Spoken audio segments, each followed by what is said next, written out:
Welcome back to another episode here of Off Air with Alex, the show all about the behind-the-scenes lives of celebrities, influencers, politicians, journalists, insert whatever, right? Well, today we've got a big-time advocate with us, Mr. Jonathan Lovitz, coming from Philadelphia, a high-rise apartment in Philadelphia. Jonathan, thanks for being with us so much. You focus on a lot of stuff and deal with a lot of stuff, LGBTQ rights, basically rights for anyone who's maybe oppressed or underrepresented. How does your day begin? First of all, thanks for joining us. Thanks for having me. It's great to see you. Sure, you too. How does your day begin? What does a typical day look like for you? Well, I would imagine, like most people, there is a lot of coffee.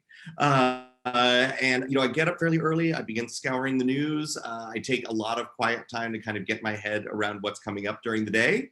One of the great things about working in advocacy and politics and policy is you have the day that you think you're going to have, and then there's the day that the news cycle presents to you. So, the best laid plans are usually out the window by 7:30 in the morning.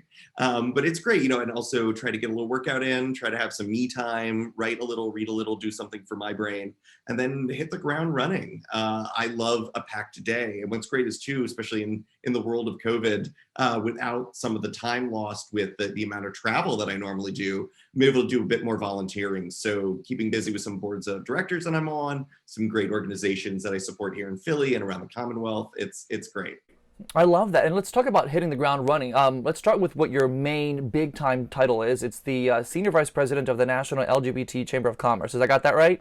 That's great. Yep, absolutely. Talk to me about what you guys, what you guys do day to day and kind of overall, maybe a larger perspective, and kind of bring it home for both the LGBTQ community and for the folks who maybe are like, why would this matter to me? Why should they care about this work and what you guys do? Well, I think the simple answer is ask yourself, do you own a business? Do you know anyone who owns a business? Would you like to see them succeed? And if so, would you like to make sure that they succeed in a way that helps other people and doesn't harm and removes harm from their community? I think we would all say yes to those questions. And that's the crux of what we do. So my full-time job at the chamber is to represent the interests of 1.4 million LGBT business owners in the United States. And by virtue of that, they are inherently women and people of color and people with disabilities and veterans and immigrants and every other type of community. And so, like you said, getting to work in the LGBT space means I get to work with everyone, and I love that. But it's the issues are all about access and the American dream and making sure that we always talk about a seat at the table for people, but too often that seat at the table comes with a personalized invitation that usually only gets accepted by straight white men over 65 who are golfing buddies of the person in power. And so we're just trying to make sure the playing field is open and level. And it's not about handouts or set-asides or any of those things. It's about a fair shot. And when people have that, especially minority communities who have had to be resilient in the face of oppression their whole lives, they apply that strength to their businesses, and they are some of the strongest job creators in America. So it's about helping them and helping the whole economy. Well, there's always a lot of talk too about, if, gay people could just be quiet or black people could just be quiet and stop complaining, the inequality will go away. Talk about that for me first, and then also address this isn't just about, giving those communities, those populations more rights. It's just to get to the same equal level playing field that those old golfers, as you say, have had for decades. Illustrate that for me. Yeah, I could put it in the context of something that's happening just this week. I'd worked with my dear friend, Congressman Richie Torres out of New York, on introducing a bill in Congress that would finally survey the business needs of the LGBT community. And why does that matter? I think we all know this. Anyone that works in business or news or really anything in life, you can't fix what you don't study. And because LGBT people are not a protected class like women or African Americans, et cetera, it takes extra intention, and you have to be added through legislation or acts of whatever it might be to be counted. Our own government, even as progressive as it might be at the moment, still doesn't count and track LGBT people. So to help understand why this matters, it wasn't until we went to the moon in 1969, the same year where the modern LGBT rights movement kicked off. It wasn't until 3 years later that gay men were declared by the American Medical Association as to not be mentally deficient and have an illness. It was 5 years after that that a woman could get a credit card without a husband. And even when, the access to credit laws made it possible for a woman to get a credit card, it still didn't ask any questions about, well, what does a woman in business need? What are their financial needs? What else do they need in banking or capital? So the same thing is happening. The Equality Act is in Congress that will finally, make it the same laws that protect people in New York City will protect people in Southern Alabama. And what's missing in that, though, is some of the data pieces. Yes, we might be free from protection in name, but we need to know what's still missing so that we can really fix the systemic problems. So the bill that will come up is, to answer your question, is going to finally ask just what do our businesses look like? What do they need? What kind of capital are they getting? And to help people understand, and I work with folks in the LGBT movement who are still blown, minds are blown to hear this, that I could be married in 50 states, but it's perfectly legal in 35 of them for a bank owner to tell me, oh, we don't give money to your kind. And it's perfectly legal in 2021. So that's why this kind of thing matters. And that's why, economics are such an important part of the equality fight. And it's not about special rights. It's about the same shot everybody else gets. We're all, red-blooded tax-paying Americans who live and breathe and do the same jobs as everyone else. And we just want the same shot. 35 states can deny you because of who you are. What is that like when you tell someone who maybe doesn't know that or is ignorant of that fact? What's their response when they realize this is still happening in 2021? Well, a lot of people think marriage equality fixed everything. And what that did was give me marriage equality and also the several thousand benefits that work with that. However, there's so much more. It just, the Supreme Court just decided this year that we're protected from workplace discrimination. Still something that is eluding a lot of other minority communities. So, there is always work to be done. And what's great, I think, about this moment and what's also so important about where we are in the country today and the work that I love doing is building coalitions. Because if especially in the last couple of years, we realized we have to tie our boats together so that they really do rise together. Because if they're coming for my community on a Monday, they're coming for women on a Wednesday and immigrants on a Thursday. And so aren't we stronger together? And we know that, I think, anecdotally to be true, but now we're really putting some muscle behind that in the world of government and even corporate America, doing things like NASDAQ demanding that we know the diversity of the boards of these publicly traded companies so that we all know where we're spending our money. Case in point, not all chicken nuggets taste the same. We know some taste like they hate you. So why would you spend your money with a company that's actively trying to hurt people you care about? Why does that matter to non-gay, black, underrepresented communities? Why does that matter to the straight white male in, Pittsburgh who thinks they're complaining still? Why does this matter? Should matter to them? Because you should be so damn grateful it doesn't matter to you. When people ask me, why is there a gay pride parade? Why don't we have a straight pride parade? Because you don't wait every October and every June to hear if 9 people you've never met in black robes in Washington can decide whether or not you're allowed to have kids or go to work or, get out of prison or whatever it might be that could be held against you that the straight white man and most other communities don't have. But again, it's not about an us versus them. Think about what happened with marriage equality. It wasn't about saying, oh, those people over there want something special.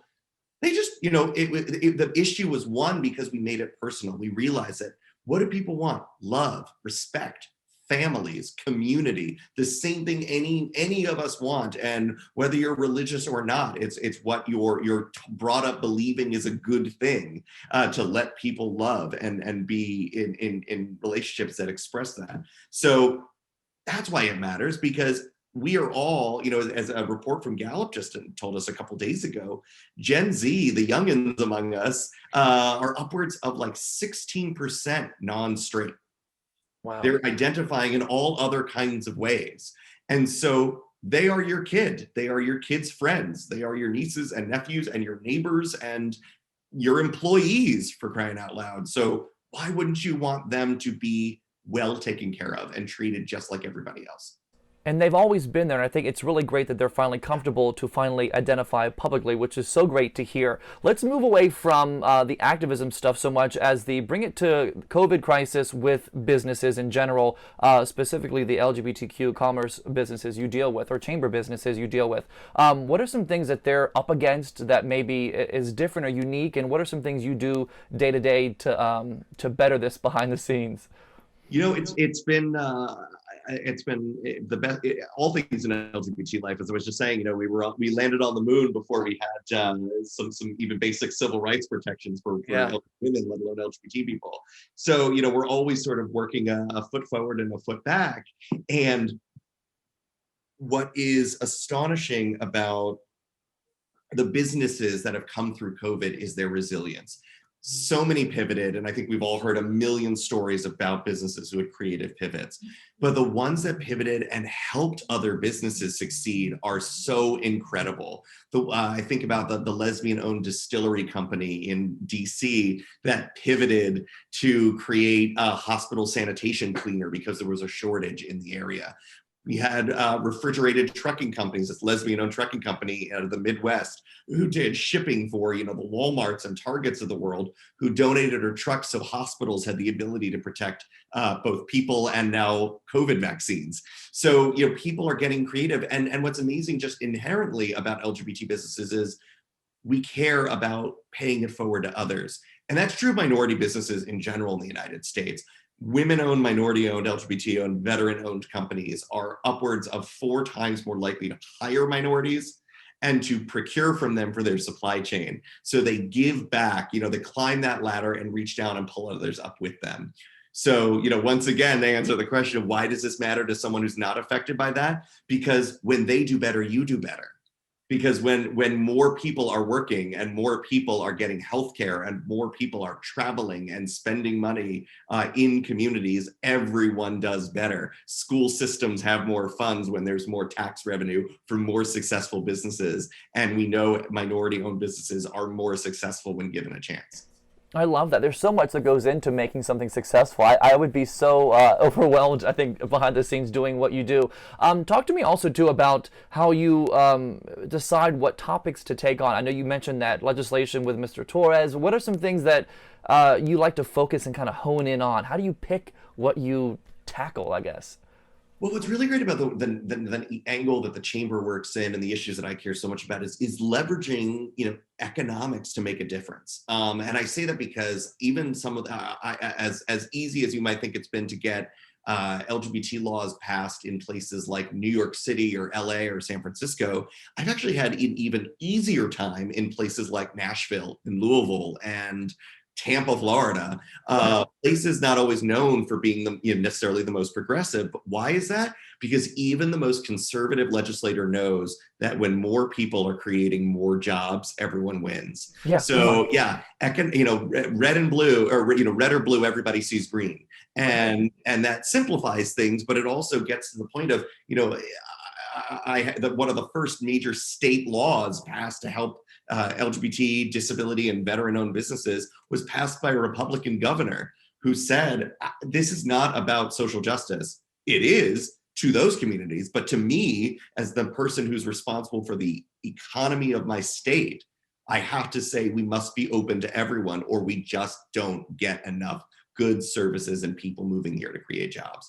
Plain and simple. So there's an economic case to be made, which I think doesn't usurp, it parallels all the great work being done by so many community advocates. So we find that economic lane. What are the ways, we're fighting back against some of these horrific bathroom bills or athlete bills that stop trans people from being who they are, from simply existing. And while some groups are working on the education component of that or the healthcare component of that, we're talking about the dollars and cents of it. That, look at North Carolina that had its horrible bathroom bill and lost billions and billions of dollars in revenue in the concerts that were canceled, the NCAA pulled out, corporations pulled headquarters out and threatened to not build new ones. So there is a cost to be had for hurting people. And I think that that's a good thing. People know that. I do a lot of work in women's healthcare and women's right to choose what's right for their own bodies, for immigration issues. There's an economic case to be made for all of these, and to see so many corporations joining small businesses and advocacy groups saying, this is what's best for us and our people and our economy is a beautiful thing to see. I actually covered that bathroom bill HB2 down in North Carolina when I was down there. It was unbelievable, some of the language that was in there and who it was targeting.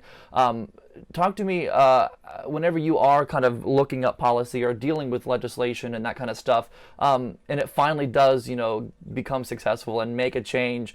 I'm sure part of you is really happy, but is it also kind of like a, gosh, we're only doing what so many people have had for years? Do you ever get frustrated and kind of like on those tough days, how do you get through that? I ask myself the most important question I ever learned from TV, and really all answers in my life come from the West Wing. So I ask myself, Good show. there's always more to be done. And progress doesn't have an endpoint. It only has a starting pistol. So you've always got to keep moving forward and getting ready to run the next lap of your race. And what's amazing is, there's so many ways for anyone out there. I mean, I do so much lecturing with college students because especially in this moment where they feel like they can't be out on the streets, necessarily, door knocking for elections or whatever it might be that they might do to be involved, use this. You can reach millions of people with a Twitter or with your Insta posts or whatever it might be. The government of Egypt was brought down twice by people on their phones. So never underestimate, as the great anthropologist Margaret Mead said, and it's quoted on the West Wing and many other places, never doubt that a small group of thoughtful, committed citizens can change the world because it's the only thing that ever has. So if people take one thing away from watching this, it's the message I hope to give every group I ever work with, which is get involved, because if not you, then who? I love that. Last question for you, last thought of the day. Where do you want the state of Pennsylvania, the national community at large, to kind of be in the next 5 years? What can people do today, tomorrow, next week to advance the work you do and have a greater understanding and I guess better everyone as a whole? What can they do tonight? Great, Loaded easy question. Loaded question, but easy question, but hard at the same time. Yeah. Advocacy is something that happens at the scale that's right for you. I talk a lot, I do a ton of talks with corporations, and they always ask, what can our employees do? And I said, look, some can be at the front of the line of the parade doing high kicks and really celebrating. Some can be at the back of the parade just being moral support.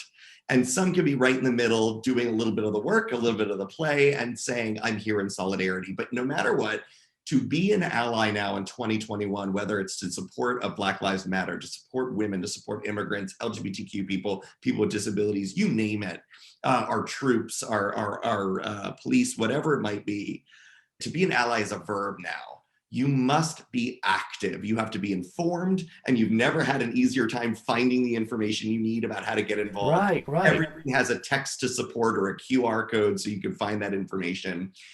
And then make it applicable to you. Don't amplify voices. I think we all hear that. If you have a celebrity who's got a great cause out there, reshare their stuff, but talk about why. Why do you care about what happens to, whether it's the environment and clean water, or workers' rights and the minimum wage, or simply fixing potholes? Whatever it is, make it personal to you, and that helps people find a way to understand. They are connected to you for a personal reason, and they'll meet you halfway there. And so then carry that conversation on.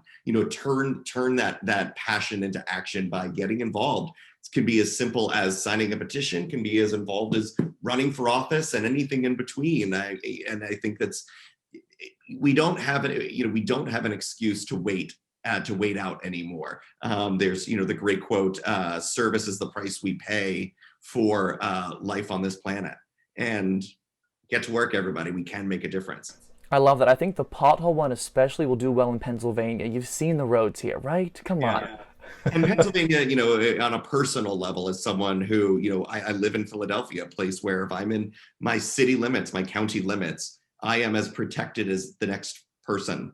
Mm-hmm.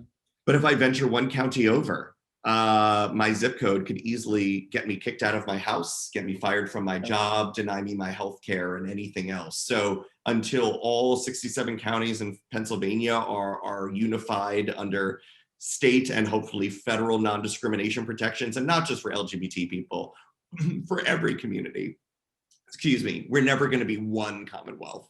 And so we've got to remember the common part of Commonwealth, that we are in this together. And if any one group among us is hurting, then we're all going to suffer. And we shouldn't allow that. We're better than that. We are better than that. Jonathan, thank you so much for your time. You do amazing work, and I can't wait to see where you guys end up in the future. Have a great weekend and enjoy that new apartment you guys have. And great to see you. Great work. Thanks so much. And thank you all at home for watching. This episode of Off Air is over. We'll see y'all next time.